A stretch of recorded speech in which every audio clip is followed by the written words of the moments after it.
Bismillahirrahmanirrahim. Assalamualaikum warahmatullahi wabarakatuh. Perkenalkan, saya Nuri Prabowo dengan NIM 193. Di sini saya akan mempresentasikan maqasid asy-syariah dari pandangan Jasir Auda. Biografi Jasir Auda. Jasir Auda lahir tahun 1966 di Kairo. Pada masa mudanya dihabiskan untuk belajar agama di Masjid Al-Azhar, Kairo.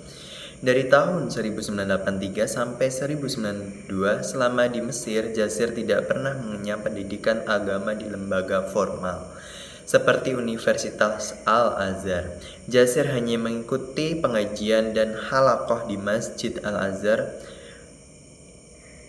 Selanjutnya, pengertian maqasid syariah. Kata maqasid jamak maqasid merujuk pada arti tujuan, sasaran, prinsip, hal yang diminati, atau ends dalam bahasa Inggris, telos dalam bahasa Yunani, finalité dalam bahasa Prancis, atau zweck dalam bahasa Jerman.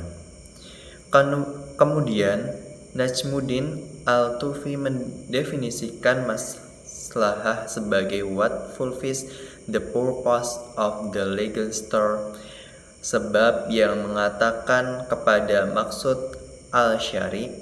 Adapun Al-Qarafi menghubungkan maslahah dan maqasid sebagai suatu kaidah pokok dengan menyatakan suatu bagian dari hukum Islam yang didasari oleh syariat tidak dapat dianggap sebagai al-maqasid kecuali terpaut padanya suatu sasaran yang sah dan dapat meraih kemaslahatan atau mencegah kemafsadahan.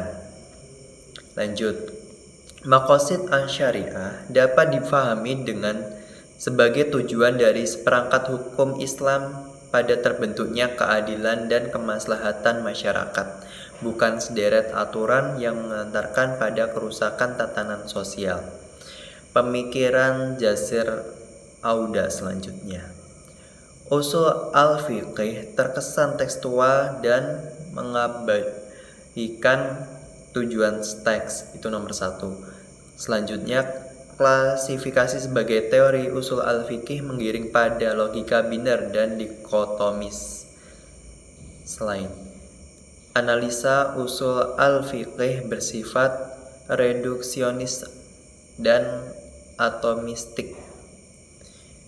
Itu Jasir Auda pun mengkritik maqasid klasik yang terjebak pada kemaslahatan individu sehingga tidak mampu menjawab permasalahan dunia yang terjadi. Ada 6 fitur sistem yang dioptimalkan Jasir Auda.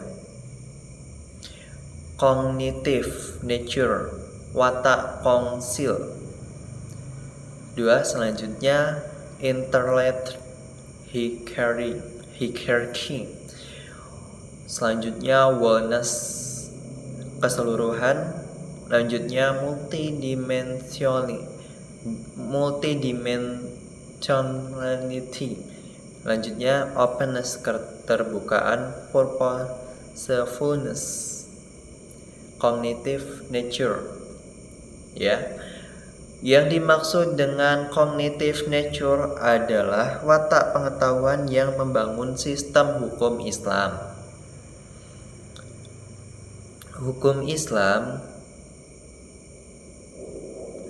ditetapkan berdasarkan pengetahuan seorang faqih terhadap teks-teks yang menjadi sumber rujukan hukum untuk membongkar validasi semua kognisi pengetahuan tentang teks. Auda pun menekankan pentingnya memisahkan teks Al-Quran dan As-Sunnah dari pemahaman orang terhadap teks. Harus dibedakan antara syariah fiqih dan fatwa syariah wahyu yang diturunkan kepada Nabi Muhammad SAW. Syariah inilah yang menjadi risalah dan tujuan wahyu yang harus direalisasikan di tengah kehidupan.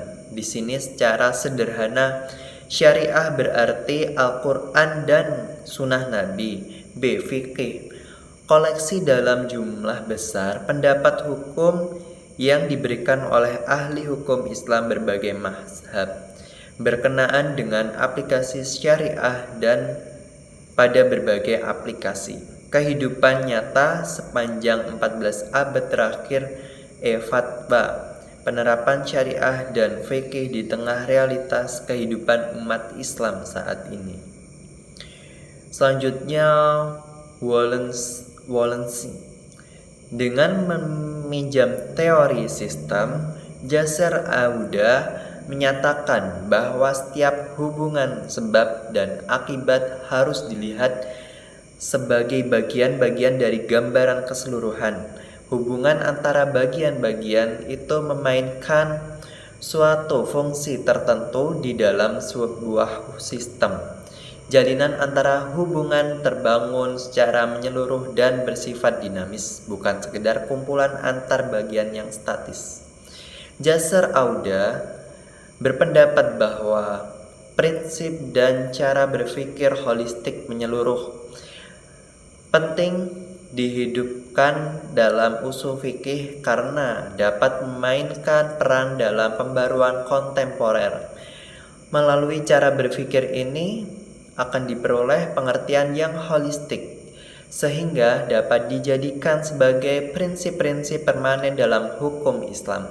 Auda mencoba untuk membawa dan memperluas maqasid asy-syariah dari dimensi individu menuju dimensi universal sehingga bisa diterima umum oleh masyarakat umum. Itulah yang disebut dengan maqasid alamiah seperti keadilan, kebebasan, dan seterusnya. Oke, selanjutnya openness. Dalam teori ini dinyatakan bahwa sebuah sistem yang hidup maka ia pasti merupakan sistem yang terbuka. Bahkan sistem yang tampaknya mati pun pada hakikatnya merupakan sistem yang terbuka. Keterbukaan sebuah sistem bergantung pada kemampuannya untuk mencapai tujuan dalam berbagai kondisi. Kondisi inilah yang mempengaruhi ketercapaian suatu tujuan dalam sebuah sistem. Kondisi adalah lingkungan yang mempengaruhi sistem. Yang terbuka adalah sistem yang selalu berinteraksi dengan kondisi atau lingkungan yang berada di luarnya. Oke, baik, selanjutnya interrelated Erim sistem yang keempat adalah memiliki struktur hierarki, di mana sebuah sistem terbangun dan subsistem yang lebih kecil di bawahnya. Hubungan interaksi menentukan tujuan dan fungsi yang ingin dicapai. Usaha untuk membagi sistem keseluruhan yang utuh menjadi bagian yang kecil merupakan proses pemilihan antara perbedaan dan persamaan di antara sekian bagian-bagian yang ada. Bagian terkecil menjadi representasi dari bagian yang besar, demikian pula sebaiknya.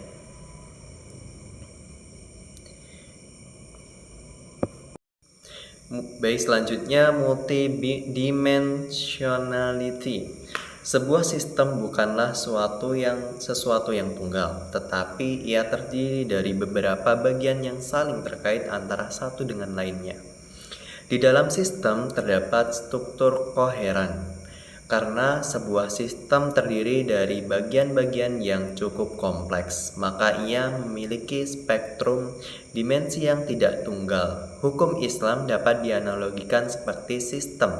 Hukum Islam adalah sebuah sistem yang memiliki berbagai dimensi. Lanjut, purposefulness. Oke.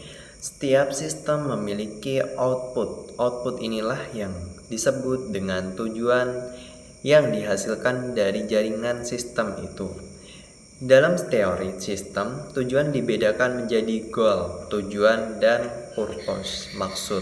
Sebuah sistem akan menghasilkan purpose, maksud, jika ia mampu menghasilkan tujuan itu sendiri dengan cara yang berbeda-beda dalam hal yang sama, atau menghasilkan berbagai tujuan dan dalam situasi yang beragam. Sementara sebuah sistem akan menghasilkan goals, tujuan, Jika ia hanya berada di dalam situasi yang konstan dan lebih bersifat mekanistik, ia hanya dapat melahirkan satu tujuan saja.